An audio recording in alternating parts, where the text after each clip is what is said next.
Welcome again to the Doomer Optimism Podcast. I'm Jason, and today I'm very excited to have my friend Dru Zucchino, a new friend. We've actually met in person. He came up to my house, and I'm excited to have him on both because he's just a really cool, interesting guy, but also he's very involved in local food systems a couple counties away from me in the Tow River Valley. And in particular, he's the director of Tractor Farms Food Hub.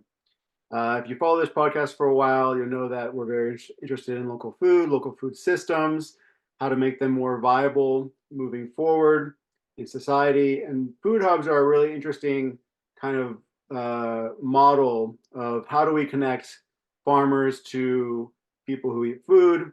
So, without further ado, Dru, do you want to kind of introduce yourself, a little bit of your background, and how you got to your interest in local food and what you're doing now as this executive director of Tractor Farms? Sure. First, thanks for having me. Grateful to be here. Um, Grateful for connecting with you and all I've kind of learned from the show over the time I've been listening to it. Made some other connections through it. So appreciative of the network y'all have created. It's pretty um, fascinating and beneficial to the larger movement, whatever that may be. Yeah. Um, Well, so we met you through it, so it can't be that bad. yeah, I don't know. You don't know me that well yet. Yeah. We'll see. We'll see. I don't know. You've interacted with my kids and my wife, and they all seem to like you. So I think you're okay. Yeah. I think the thing about me, maybe in the It's a context test. is that I'm not quite sure what I am yet. So by the end, but maybe when I find out, it won't be so amicable. Maybe I'll find out through this show. Um, so yeah, my name's Dru Zucchino. I'm North Carolina born and raised. I've lived all over the state. Worked on farms from the East End to the West End. Currently, living in the West End. Um, putting my life into a 17-acre piece out here, and then also into a food aggregation center, aka food hub. They all look different. Um, and located in Spruce Pine, North Carolina. I am the youngest of three brothers. I was raised in Raleigh, which is the capital of North Carolina, and it's kind of a not the hopping town it is today. Sort of just like a very bleak large government facility. It seemed like oftentimes we would skateboard or rollerblade or whatever the Nickelodeon was telling us to do at the time, and we would see nothing but like a single politician and then maybe like a rental cop. But that is it's a quite a juxtaposition to rural agricultural communities and what's going on in that industry. Um, but my my father was a military brat. Um, he lived in Texas and Oregon, and his parents were the sons and daughter um, of German and Italian immigrants, hence the name Zucchino. But and then my mom's side is interesting because they've been in Western North Carolina since at least the 1700s, and in Henderson County. So homesteaders, um, orchardists, things like that. So that's kind of deeply ingrained in that end. Um, and so my interest, they're both my parents are botanists and landscape architects. Um, so obviously I grew up learning the Latin names of a lot of plants, which I don't remember. I tend to remember what they taste like, hence why I went in the direction of food, not horticulture, or landscape architecture. Um, so yeah, working on farms across the state. I think North Carolina is um, has an interesting industry because it has such a history of small farms um, that that are you know ostensibly struggling to kind of compete, and I think the state is well aware of that, and the people who live here are well aware of that. Um, and but I feel like it's of cultural importance here. So there is a lot of effort to maintain it and sustain the agricultural um, bloodlines here and you know the culture ultimately. Yeah. Okay. Okay. So you jumped in. So you farmed different parts of the state, and now you're the director of this food hub. Do you want to describe what is a food hub? How is it different from like a farmer's market or a grocery store that sells local food? Like, what is a food hub? And what is, it seems to be kind of a new model. Like, what is it? What is the problem that a food hub is trying to solve in terms of distribution? I guess is the big thing it tries to address.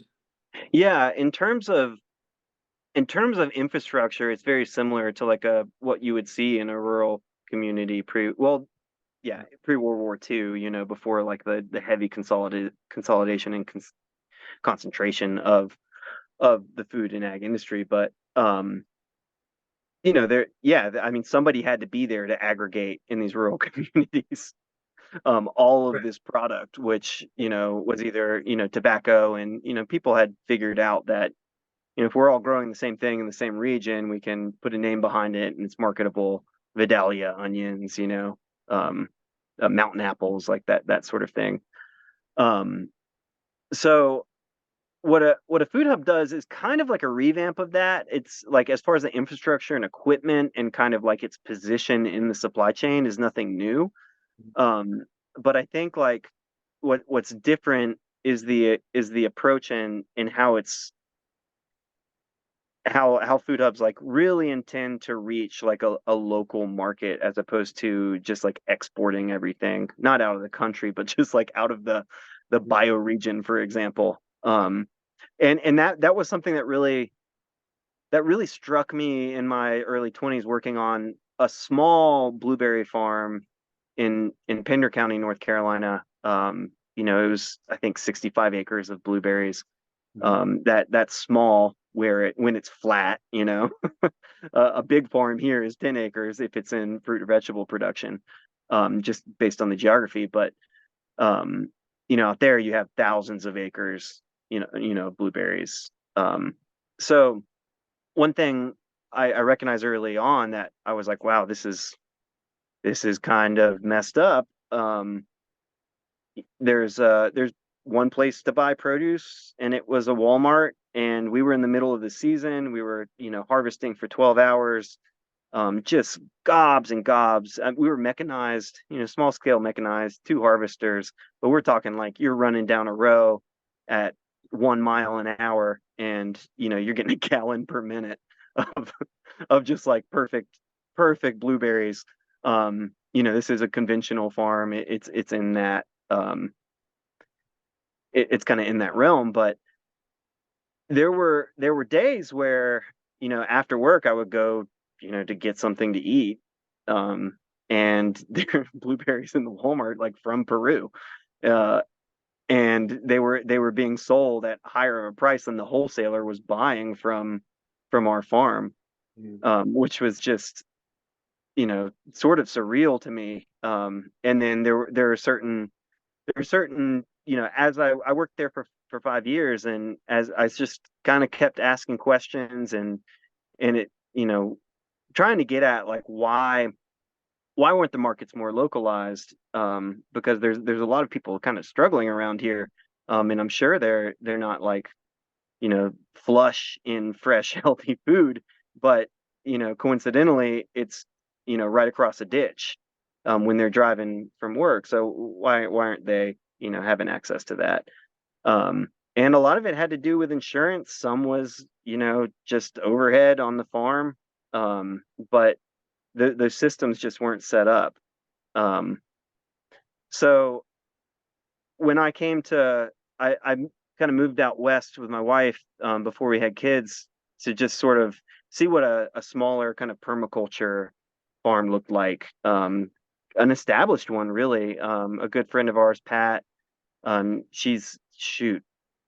I don't I don't want to say how old she is, but I mean she's up there. And off grid and 50 apple trees, blueberries and just kind of making it work with very very little net use. And just kind of experience the complete opposite of what a conventional farm would be. um and sort of decided like, hey, let's have a go at that. That looks fulfilling. um Having the experience and understanding kind of the limitations, both the market and ecological limitations of conventional farming. um but fully understanding the importance in the supply chain of those scaled farms. So when we got here kind of just on a whim, and I was mowing lawns and weed eating.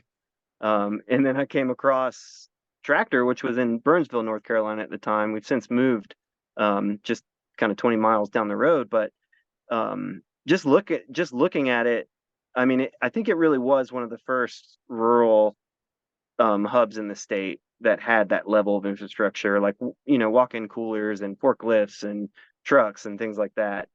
And it was just sort of shocking, like, why is this here? Like, if we had this, if our 65-acre blueberry farm had access to this, we'd be really really trying to make it happen. So yeah, I couldn't turn that down and sort of took the farmer coordinator position there, and have since become the ED. But yeah, it's changed a lot over the years. So that's sort of how I um, came to the food hub. But where that food hub was at, and I'm gonna wrap this up, I promise, Jason. It is all connected. Yeah. Um, at the early state, like 2012, is when when Tractor, the food hub, kind of started. And the original model was to aggregate. So like the tobacco incentives had left, and that's what everyone was growing here. A bunch of older men who were had been growing tobacco, and their grandparents grew tobacco because it was a guaranteed market. um that left. So there was all this money from the state, provided by that market, to support them and to Yeah. buy them out, essentially. Um so the idea was, is let's train all of these farm families that formerly grew tobacco for so long to grow fruit and vegetables. And then we recognize that the industry has centralized, and we're not going to get a wholesaler's attention by bringing one pallet of Roma tomatoes. Like, it has to be like 20. But not all the farms can do that at any given time. So let's aggregate them and, bring those tomatoes to market. But, two things were kind of happening at that time. Like, the prices were dropping. And then also, you're trying to train, 60 and 70-year-olds that have lost their kids. They're not interested in agriculture. They're moving to cities. You're trying to train them to grow the same product at the same quality, packed in the same box, coming off at the same time, aggregating it, and then taking it to Hickory or Charlotte or Raleigh, where there's 40 trucks next to you that are from Mexico and California, and who knows where that product's coming from. That's like perfect. And like, speaking of technocratic, like Mhm. that level. And then this happened to me, and happened a couple times to other people. You'd show up at that wholesaler at 3 a.m. when they want you there. They let you in the gate, and then you sit there for 5 hours at the bay next to these trucks, and nobody there wants to talk to you. I mean, they're interested in a certain scale, and you ain't it. Mhm. So at that point, the writing was kind of on the wall. Like, this model isn't going to work. Like, this is kind of antiquated economic development. It's just kind of misinformed. So there wasn't much left to lose at that point. So we said, let's try to make a run at it, and keep our network together, our network of farms supported through local markets. Um, and so we started. So what you see in that is this long journey of like, how can we reach people with the food that's grown here to people who can't afford it or don't know how to value it, Yeah. or don't understand the value it. So that's a long road, and we sort of started that 5 years ago, and now really our programming reaches paid customers, restaurants, opening back up to wholesalers, Medicaid clients, SNAP EBT um, customers. We take referrals from clinics. We take referrals from food pantries. We work with a food bank. It's just anyone who's buying, and my job kind of in the development space is to sell the value. So like a Roma tomato from Mexico that's 4 weeks old, Yeah. yeah, it's $2 cheaper per pound. But when you're getting a tomato that's grown in like healthy soil by a local farmer, and the that money is recirculated in the economy, like what's the value of that? And that's a difficult thing to measure. But it's there. It's sort of intuitive, like it's there, and I think like where we're stuck now is in kind of in this holding pattern of investment saying like prove it's there, but you can't, because we're in a system of like we're in capitalism. Like Right. the only real value is the monetary value.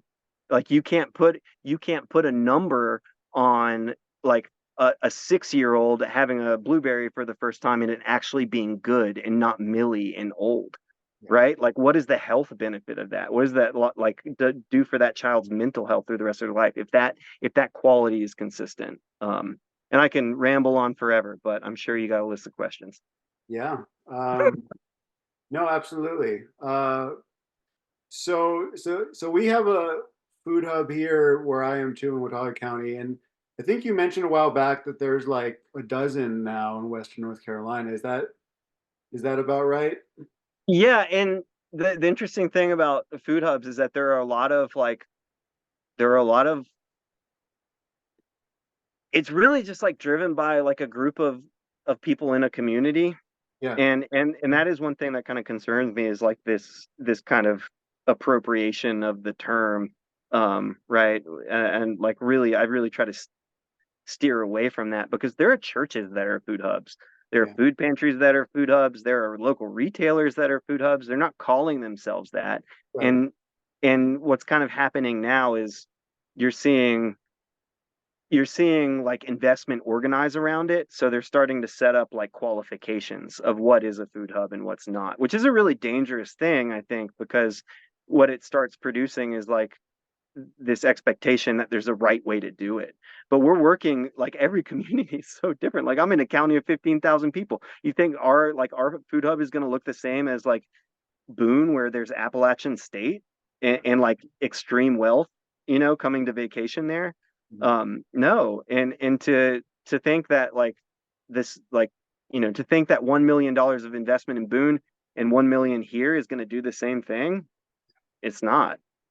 Yeah. It's going to differ. So, So would um, you say a minimum viable definition of a food hub is basically a community coming together to aggregate food across farmers and make it available to the eating public, whether it be, individual buyers, consumers, or hospitals or food. And so it's a way for a community to kind of streamline distribution, but really it's just the community coming together to do that.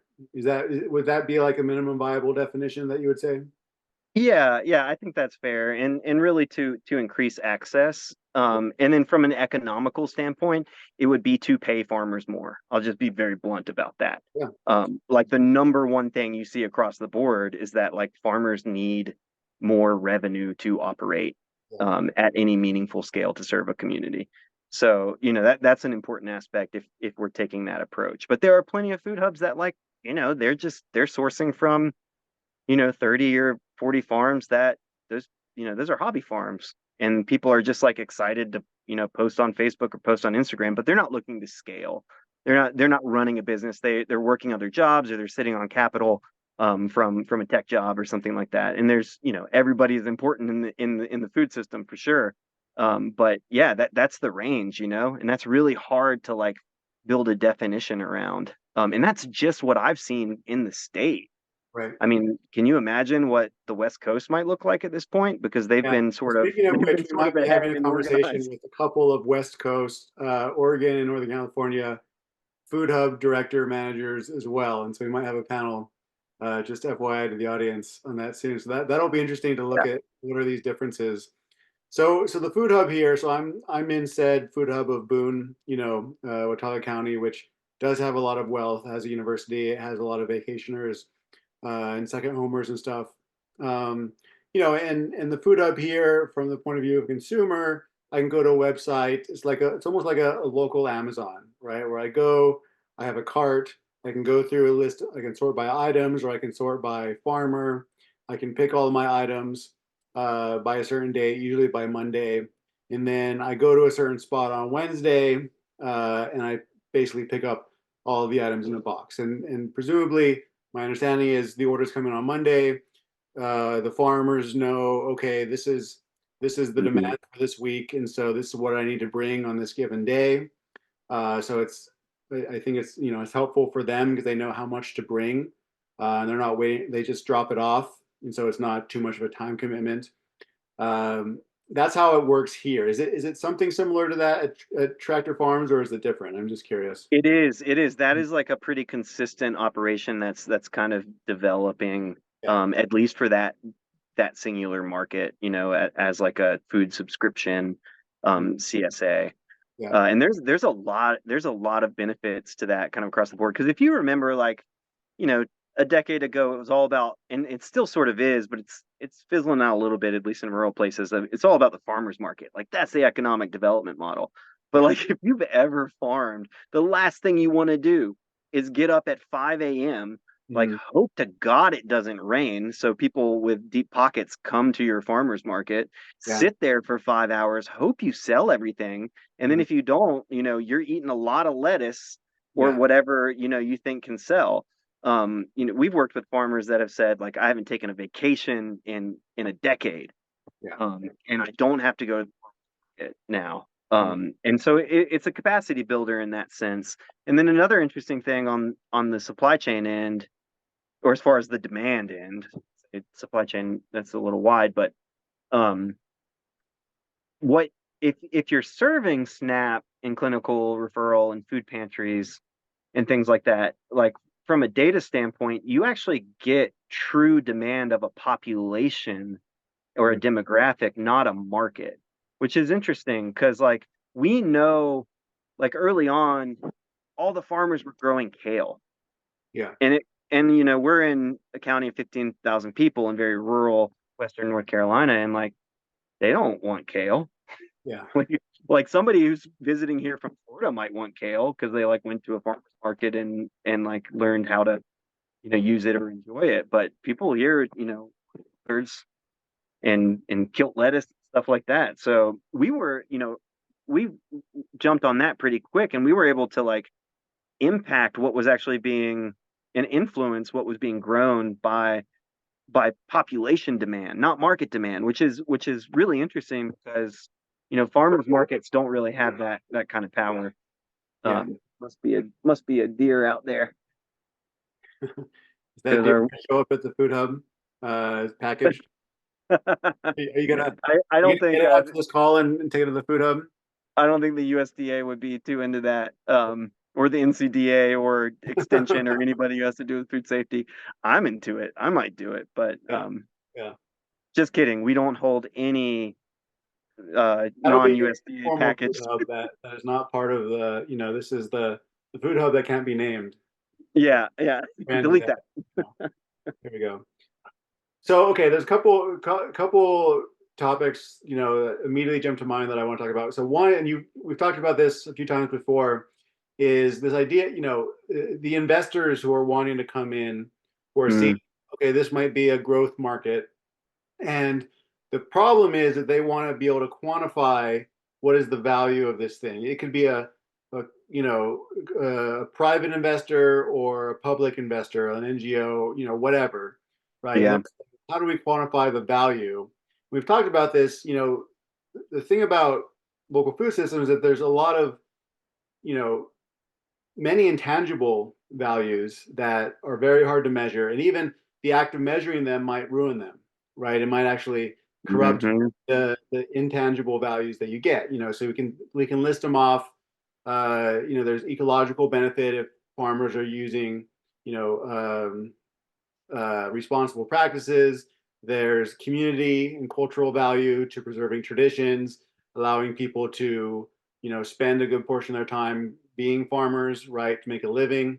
There's, yeah, I don't know. Do you want to talk about just these kind of different dimensions of value and why they're hard to quantify, and why you might need to get out of this kind of, you know, capital investment mindset when we're thinking about these things? Hmm.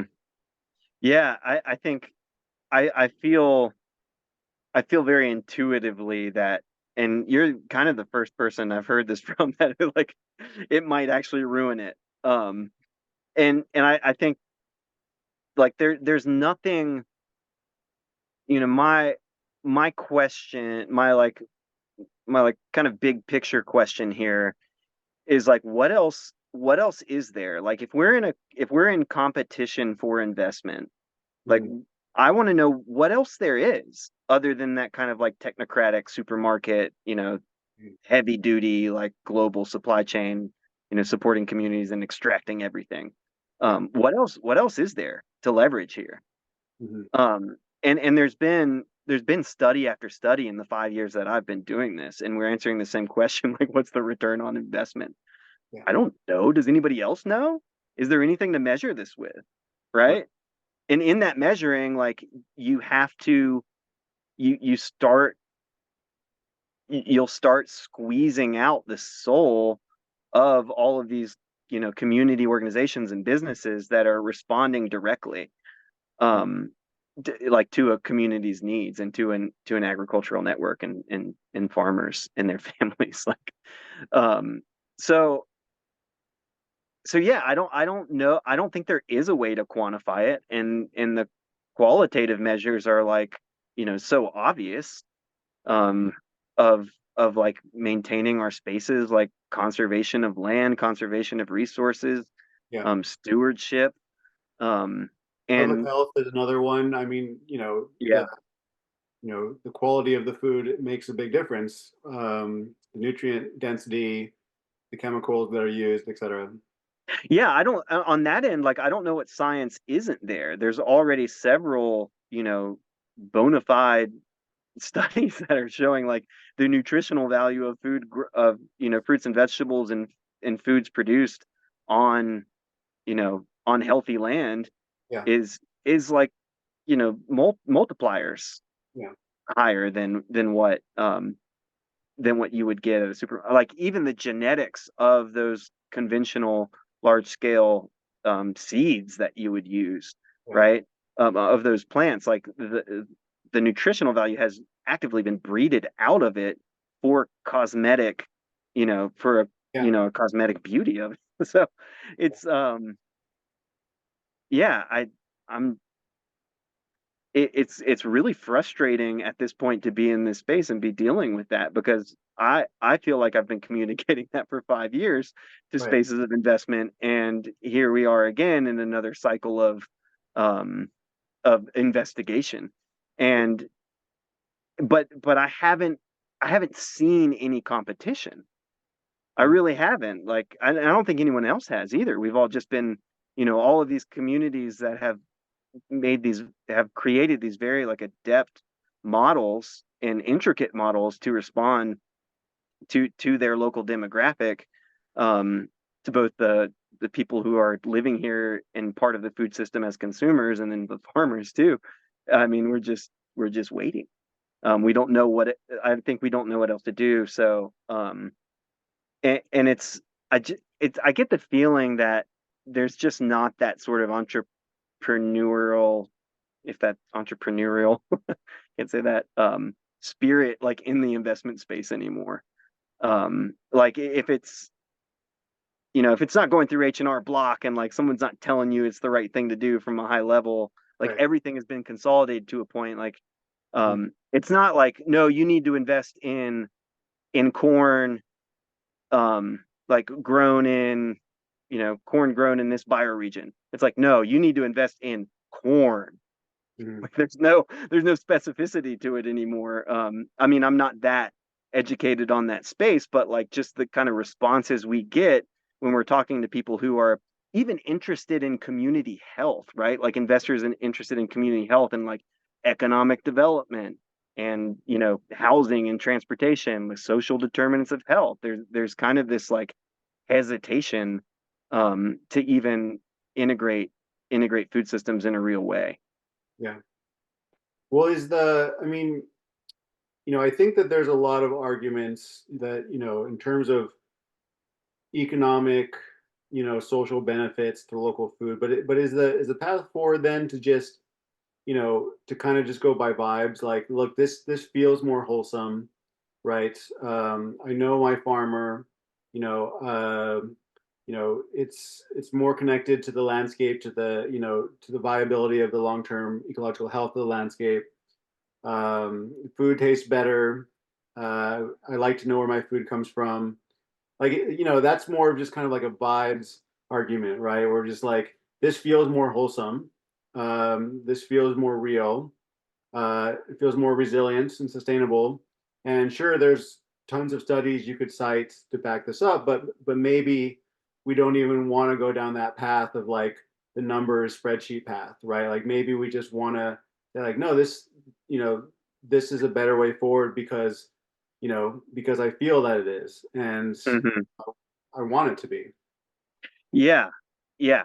I think as a consumer, that's the direction. That's the only direction forward here to kind of like increase the capacity of local food systems. And that's sort of how it's always been. Is Yeah, you know, people put Monster Energy stickers on the back of their cars. Like it's our culture is driven by like what sells and what images um what that's what people find important, and maybe that's capitalism, maybe that's the United States, I'm not sure. But as far as yeah, supporting local food, and also like keep your I think we really I think what farmers want is like keep it in check too. Keep your like social initiatives and your like feel good mhm, stuff in check. Like going to a farmer's market and like feeling good about yourself because you bought you know, like $3 worth of beets and a $15 pack of ground lamb. Like that's great. That's a start, but like, you know, keep in mind that like each individual farm has like hopes and dreams and a different engagement with the community. So like try to draw that out and find out like what they really need. yeah, Um and have conversations with them and spend time with them and try to help because it really is like your livelihood on the line. All of these like all of these the vibes you were talking about, right? Like those are slipping away. Like our capacity, particularly in a rural community, like where there's not high salaries, and there's not people who actually live here in high positions in the corporations that are like dominating our natural resources. Like there's not a lot of capacity to be like, I'm feeling like this is the right thing to do. It's literally, I'm feeling is what I can do right now. And I mean, you as someone with children, like you probably feel that too. yeah, And it's creeping in. Like it used to feel like, I've lived in very rural places in North Carolina. Where like right now we're 25 minutes from the sole grocery store in the county. yeah, Um, and you know I make a living wage, like my wife makes a living wage, we're both working, we're trying to make it happen, and like there are times we're like screw it, we got to go to Dollar General, we gotta get that, you know gotta get that ice cream, or we gotta yeah, gotta get those diapers.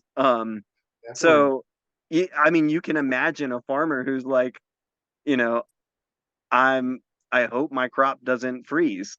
Yeah, So think of creative way, ask them how they want to be supported.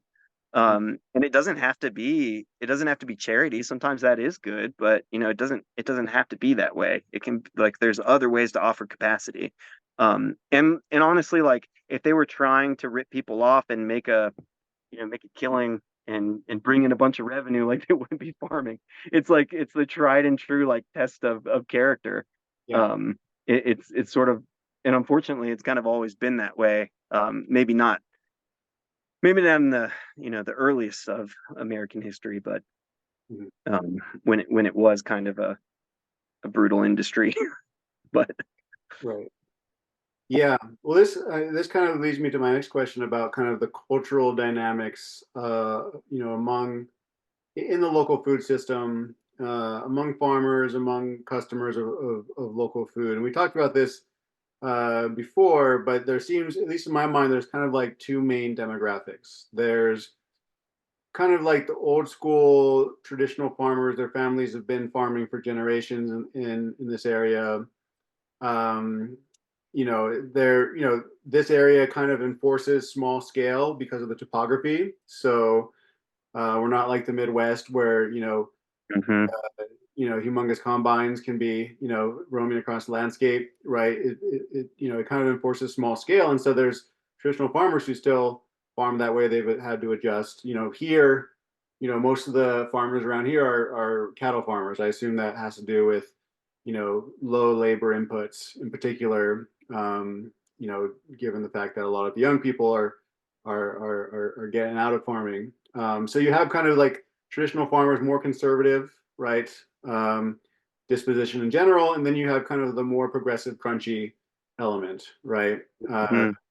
The people who feel good about going to a farmer's market and buying the, what did you say, like the $15 of lamb and the $3, right? Go And here and get the slam or beef. and the people who are like, I want to get into permaculture, right, and have a biodiverse farm because it's groovy, man. Um, Hmm. so there's these kind of like two demographics, at least here in Watauga County, right? I want to talk about kind of these cultural dynamics and how they mesh or how they kind of contrast or conflict. Yeah, yeah. Um, so I will start with a disclaimer. Mhm. Um, when I worked on, like, when I worked on that blueberry farm in eastern part of the state, there was this old man named Timmy. Um, and he was just like, we would get into these very heated, like, philosophical debates surrounding agriculture and the state of the nation and politics. And he was just this old guy, like, sitting there, um, drinking like a 40-ounce Yeti cup of just, like, straight liquor. But anyway, we would argue, and then he would appear to be asleep, and at the heat of the argument, he would just, like, pop up, and he'd be like, "I love everybody."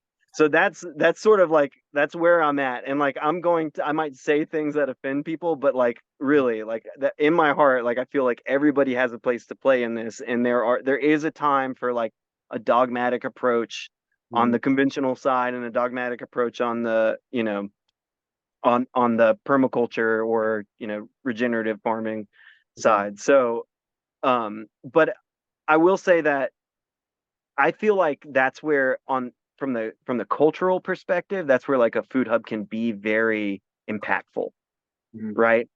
Where, because it ultimately, at the end of the day, it's like the money that divides us, right? And, like, what we deal with is like a biodynamic farmer coming in and saying, like, these are my heads of lettuce, and they're like, they've got holes in them, and they're, like, kind of rotting at the base, but they're biodynamic, and I need $4 a head. And then, like, you've got a conventional farmer coming in who's, like, generational and has been doing it for a long time, and he's like, here's my butterhead, and it's perfect, and it's twice the size of that one you got over there, and it's $1 a head.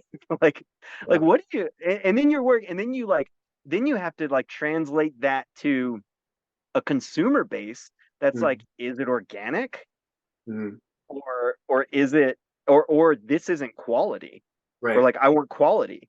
Mhm. Because everybody, like, there's such a diversity, and it's astounding how many how many people will set a boundary um as a consumer or a farmer, Yeah.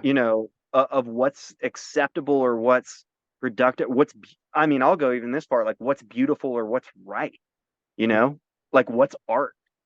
Yeah. Um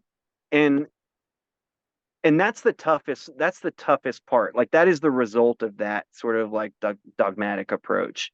Mm, But what we found is that if you simply start connecting these people, mm, the lines start to blur and less people care because they're getting a quality and flavor and nutritional value from a local farmer. yeah. And like it's almost like, and I did want to kind of ask you a question about this because y'all do talk in a lot of like terminology and setting like, what is what sort of thing and defining things. What's the value of that, um of those aspects when really all we need is connection. Are they like, what terms and definitions and vocabulary and language is actually connecting us? And I think like food hubs have a role in that, um Would you to say be like that this. local, like the value of local food is one of the kind of connecting uh, ideas that kind of can bring different types of people together? My feeling is that it's foundational, and Yeah. it's the foundation that needs to be set before we can address anything else, at least like at this point in time where we are um as human beings.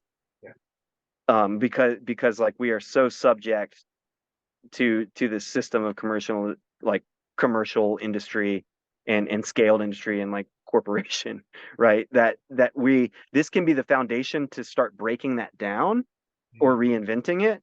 But you can't come from the top down on it. It's got to be gradual, and I think like that's why local food systems have so much power right now, and why they're so hard to pin down. Yeah. Um, yeah, it is because it's the one thing people agree on, but people agree differently why they Yeah. agree on it. And that is really bad for market stability, Mm, right? Like imagine if you're like Pop Tarts, like you're the CEO of Pop Tarts and you're like everyone's buying our Pop Tarts, but we have no idea why. Like we can't figure it out. yeah. We've hired all of these people to Mm, tell us like why it's working.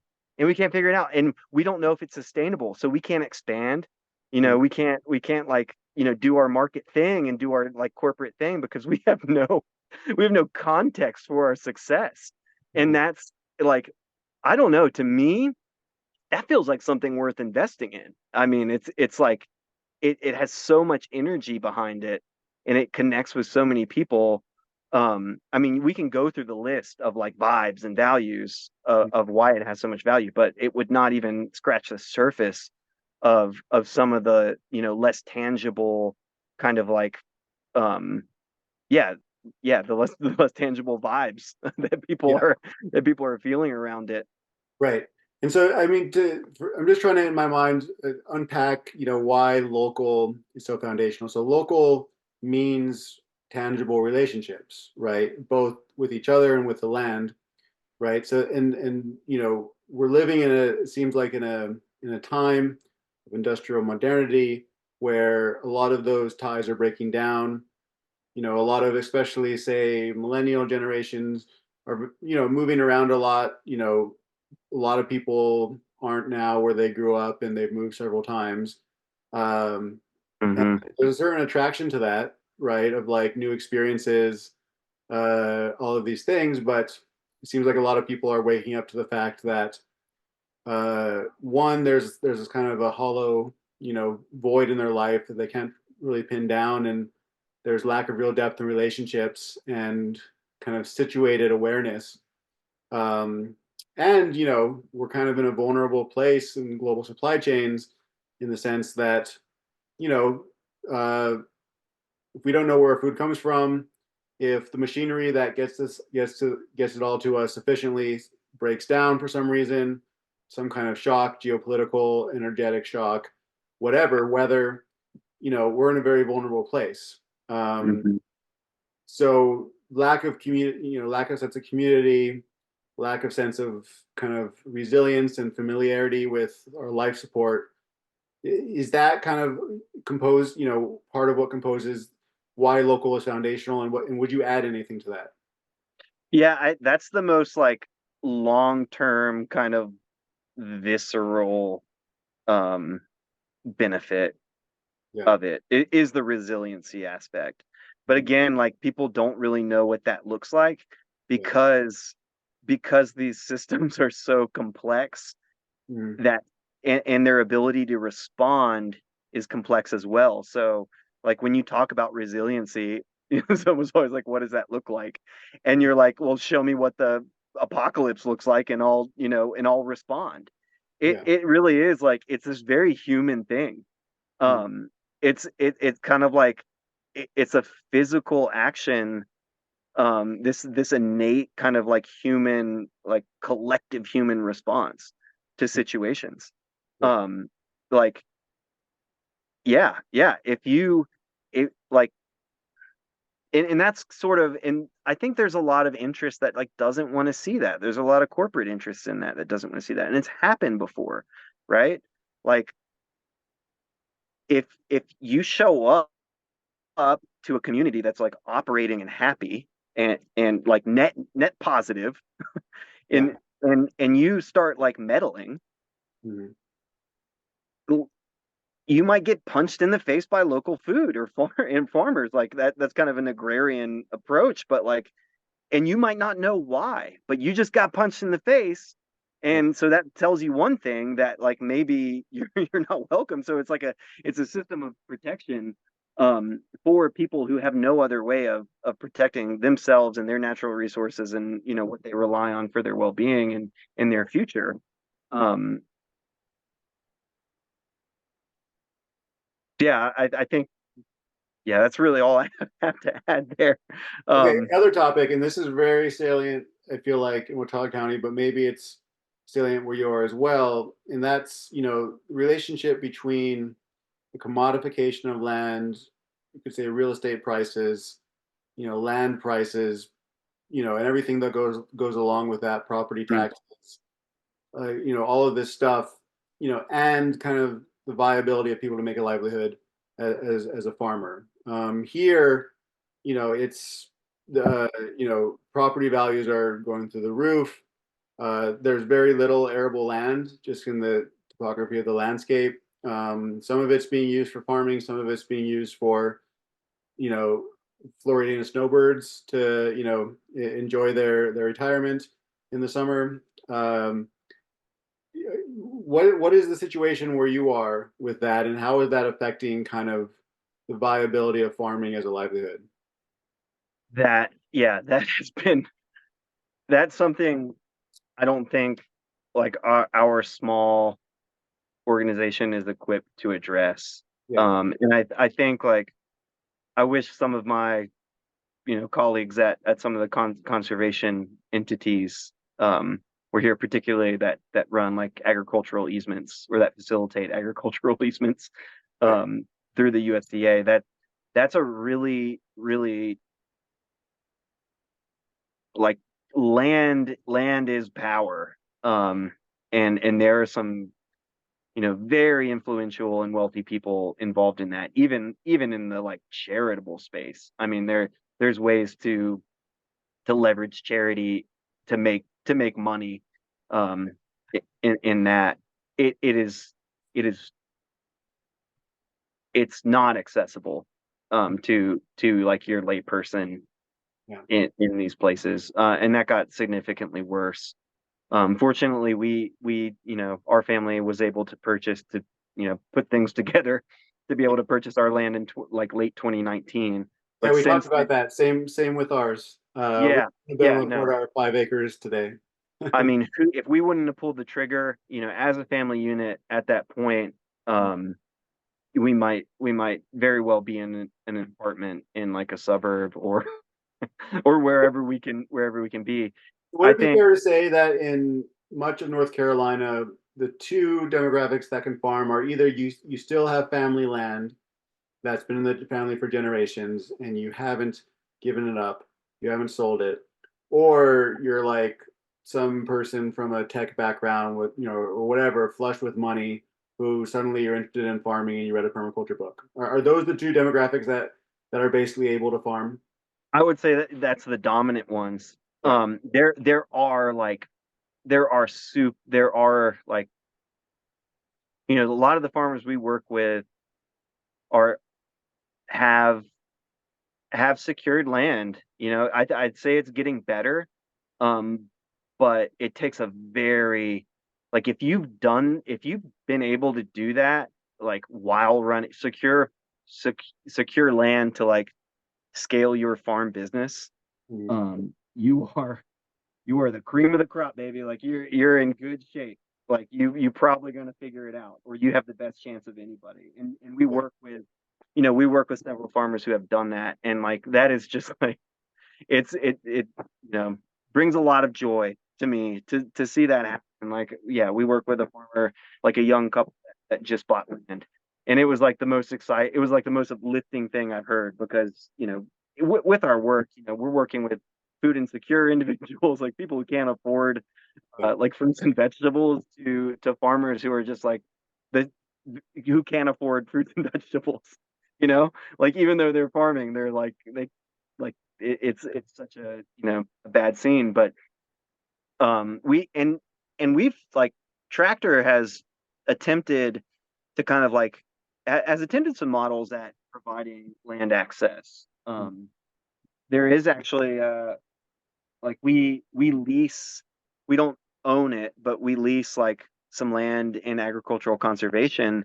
Mhm. um but there are things that are often attached to those, to those agreements, that limit like an individual's ability to like live on the property, or install certain infrastructure that's critical to their farm business.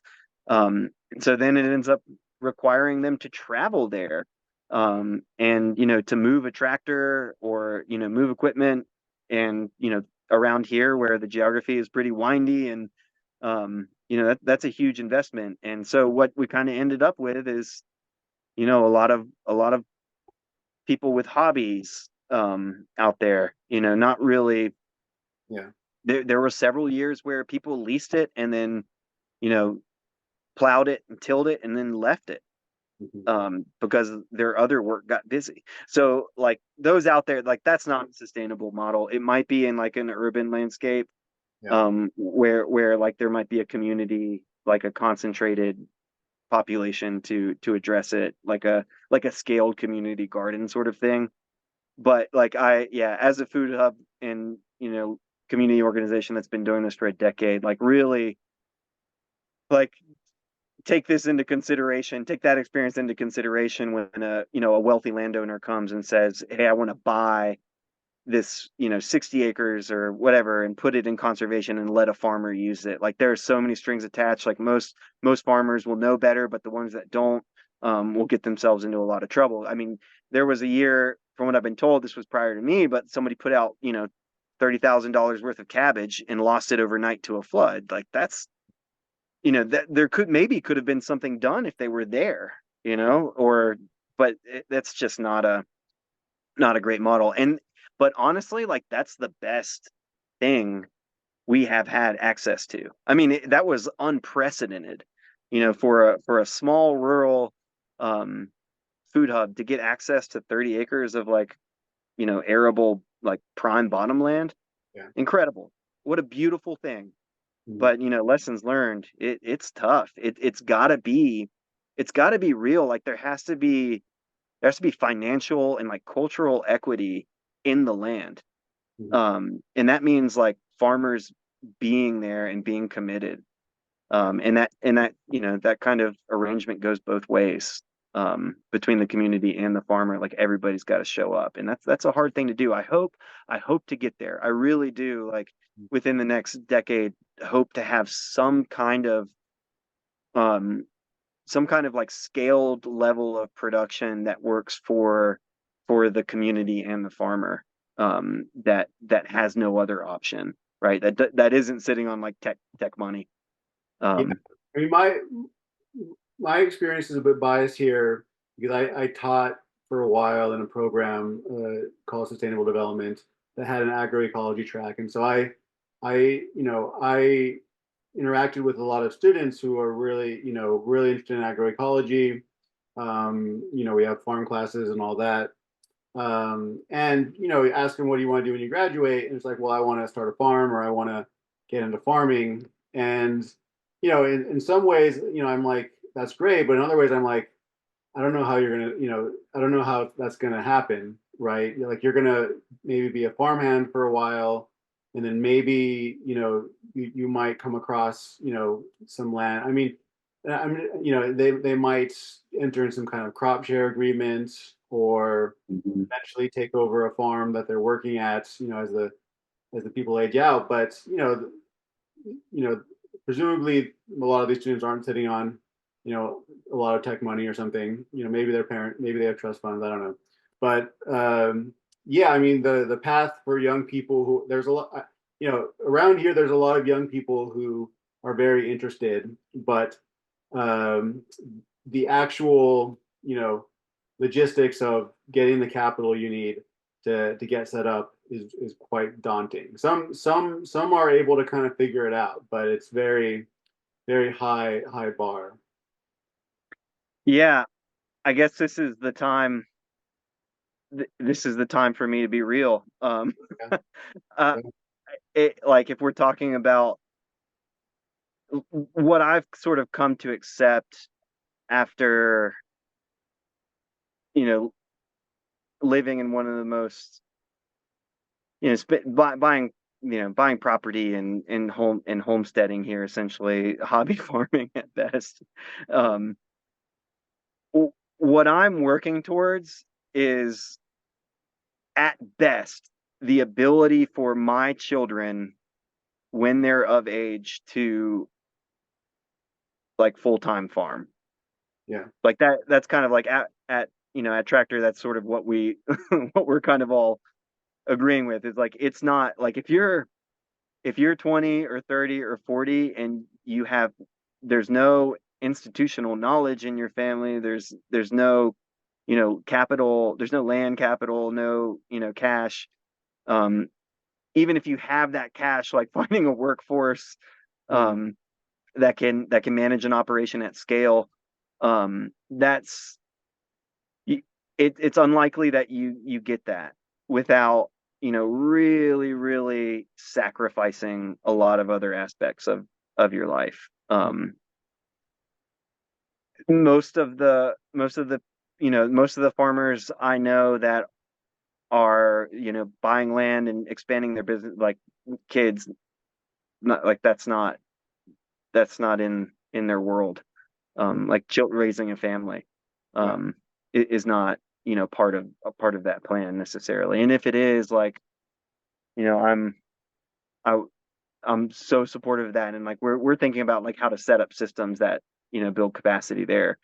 yeah, But realistically, like our long term, like, yeah, getting people back on a functional, revenue generating farm that can support a family, that is a very long game. yeah, That's down the road. And I urge people to get engaged with that work, like if you can get on board with that. yeah, Because it's going to take a lot of both. It's going to take a lot of people understanding both the trials and barriers of farming, but also the market aspect of it too. Um, and yeah, there's so many different other aspects like conservation, um, you know, like like climate, um, the ecology. There's just so much tied into it. So there's lots of different roles you can play. But like the last thing you should expect is to be um, to get into this with a college degree and think like this is a this is like the job I was on track for. Particularly in a small community, like in a beautiful place like Western North Carolina.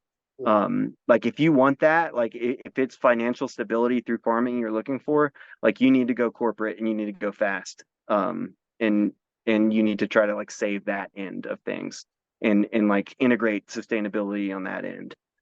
Which is a good thing to do too. But this idea that you can do, you know, that you can do both, that Yeah. you can have it all. Like this is really like if there's one thing I can say about like food systems and working in it is, if you want it all, you will get nothing.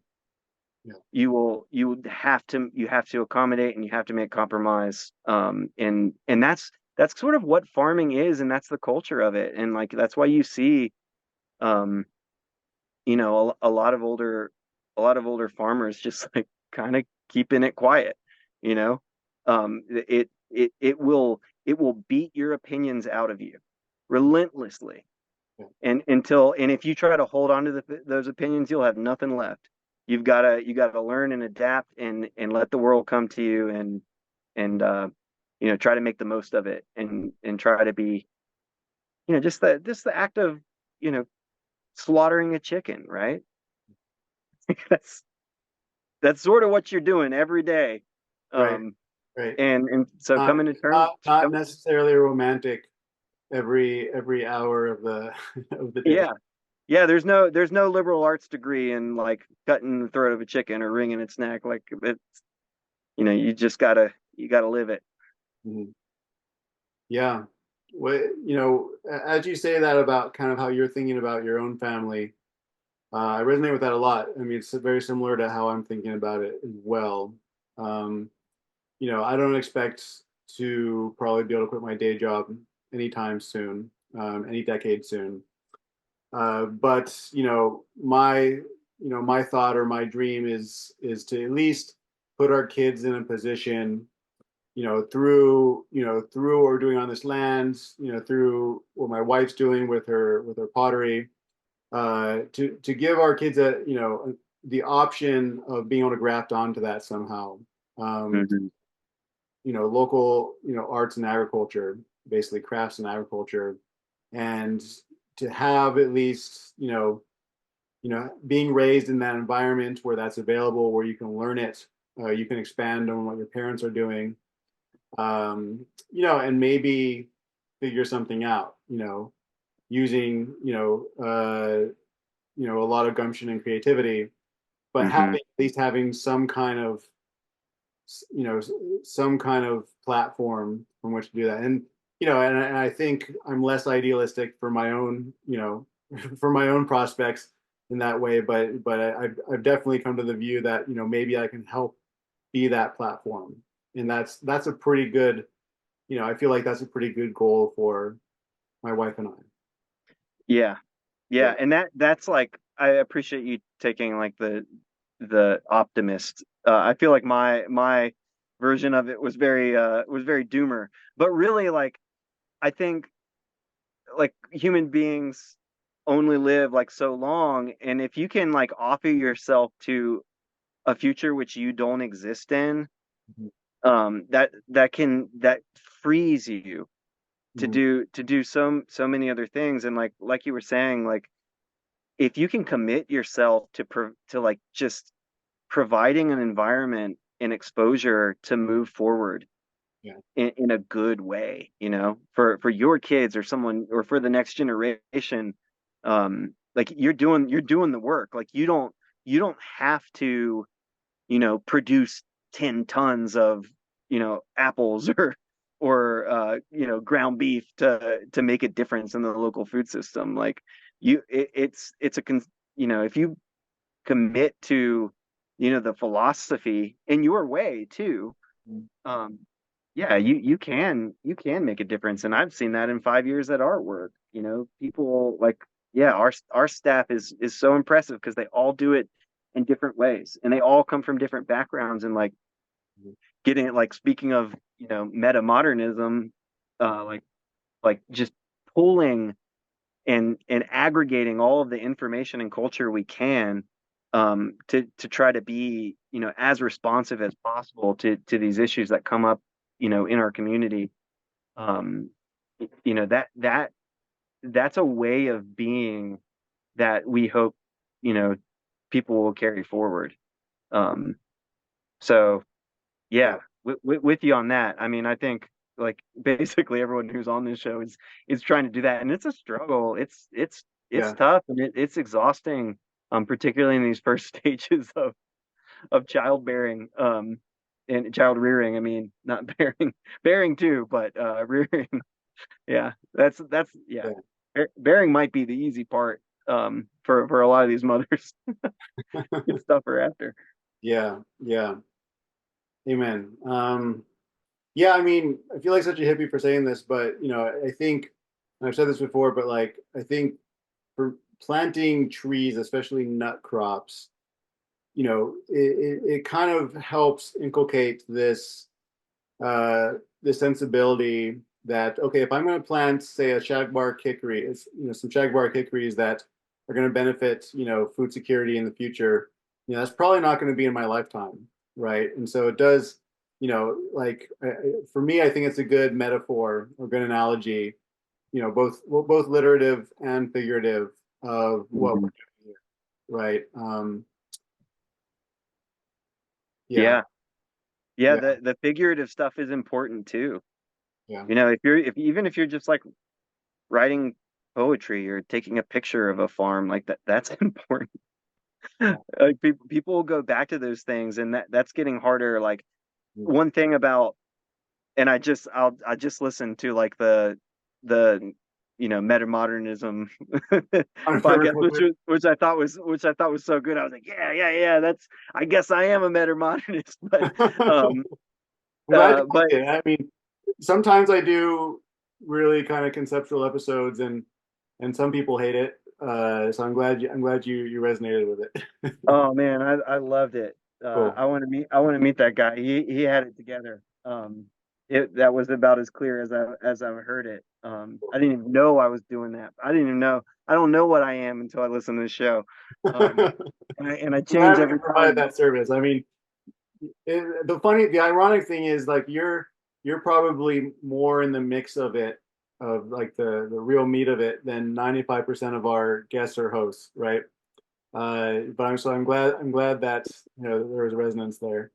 Because Yeah, you're like, you're more in the thick of it than most of us could imagine ourselves to be, or in our wildest dreams. that is one thing. And like oftentimes, like I get it. I get that it's academic and a lot of it's theoretical. But yeah, yeah, like some of the things people come here with, um it, it's pretty blatant that they've never had to talk to someone who's having a traumatic experience or doesn't have to do that daily, right? Like I delivered I delivered like $150 worth of local food to a trailer, that was powered by an extension cord running through a creek, and the sun was like blaring on the deck, and there's dogs chasing me. I mean, like almost everyone on our staff has been bit by a dog at this point, like Mhm. making deliveries of local food, like trying to make it happen. Yeah. So when you live that day to day, you hear some of these academic and theoretical perspectives, and you're like, that's cool. Like I get it, and it makes sense. Yeah. But like a- it's not applicable yet. Like not everyone's ready to hear that, and the fact that they're not ready to hear that doesn't disqualify them from like their value in the food system, or it doesn't disqualify them from being like a part of it, right? And that's that's there are days that are bad enough where like we want to give up, but Yeah. and maybe we start feeling that way, and like we think of that, of those theories, but Mhm. when those people are right in front of you, um it doesn't, they have, they're so much more complex, Yeah. than just like the politics, or the hashtag, or the latest definition of who is what. Yeah. um Yeah. I it, want to I want to caveat like I've done this several times where I say, okay, there's like, there's the crunchy hippies and then the traditional, and those are very vague generalizations. But Yeah.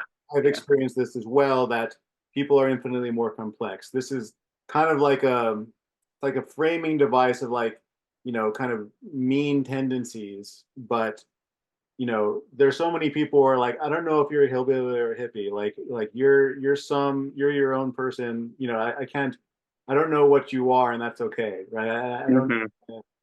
I don't need to define you into any category. And ultimately, I think nobody really fits into any category, and I think that's what you're trying to get across, and I think that's a beautiful message, right? Like, the more preset categories we have for people, the less effective we're going to be in trying to make any kind of positive change. Hmm. Yeah. Yeah. It is helpful to like set a range in terms of like being able to approach something that is unusual or different to you, like as a place to start with it. But what the danger is like when those things become like it's really easy to get caught in, you know, like like believing someone is something because it's convenient to your capacity. Yeah, Um, I think like farmers in particular, there's always been this culture of like, I don't know what that is. It doesn't scare me. I don't care. yeah. Um, like, and that's kind of the end of it. And I think we could all use a little bit more of that. Particularly, um, yeah, like y'all talk about Twitter so much that I actually like have created an account and Oh my gosh! All right, just what's so I your can account? Let's just so get I let's can get you a dig. big I following. I don't have any. This will be indicative of how many people are on your show or who found any value of this conversation. But I think I have 0 followers at this point. I'm following Jason Snyder, and that's it. But it's ooh underscore me underscore belly. So that's 3 O's, O underscore me underscore Belly. So like Hold on. I've got to find this. ooh me belly. Ooh underscore what? O underscore me Uh, underscore belly Belly. I wonder if I'll even show up. okay, you did show up. All right, nice, nice. Yeah. So I You do have a follower. who is it? Well, we don't. I mean, do we want to Doc? expose them? Do You you want want to to dox him? do you want to dox them? I don't know if we I do. don't even know what that means. I've just heard it. I should not say Now you things have that. two. Now you have two followers. But All right.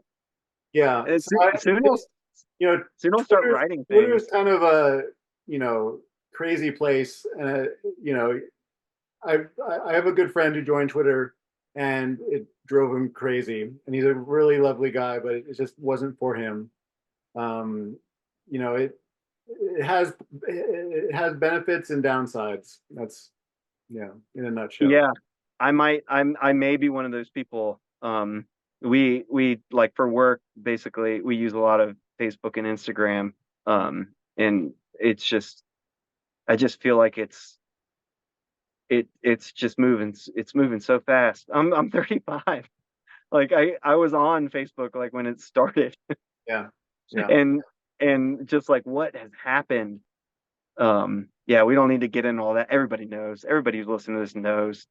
Um, it yeah, I mean it has some value. It's just it takes a lot of time and effort to like I understand you can kind of like curate, yeah, what you're and kind of guide it, but I've always felt like that requires too much effort and too much exposure to yeah, just like at some point you just start believing what you're seeing or hearing. yeah. And it's And even going scarier back to the now. categorization and the stereotypes, um, it can really, it can really reify those things, I think, because a lot of people play into those, develop personas, and I'm uh, guilty of this as well. Is like, it can start becoming unreality very quickly. Um, the digital media space. I've said this before too. One thing, is that doomer optimism on Twitter is kind of a clusterfuck. Just, it has a lot of issues. I'm very proud of the podcast, and it's because of that that we're able to find people, find the signal and the noise, I guess you could say, and I think have some pretty good conversations on the podcast. And so that's what, for me, that's what it has going for it, as well as just connecting with people who are doing cool stuff on their land. And you're like, oh, you're building a greenhouse, you're using these interesting techniques. I'm learning from that. There's some value to be gained there, but there's also a lot of unnecessary drama as well. Yeah, yeah, Yeah. I'd imagine. I mean, y'all cast a wide net, and it's raw. So, I mean that's why it's so intriguing. I think there's not things like that. Like you don't get the feeling that like the majority of people who come on your show, like you don't feel like they're building a persona.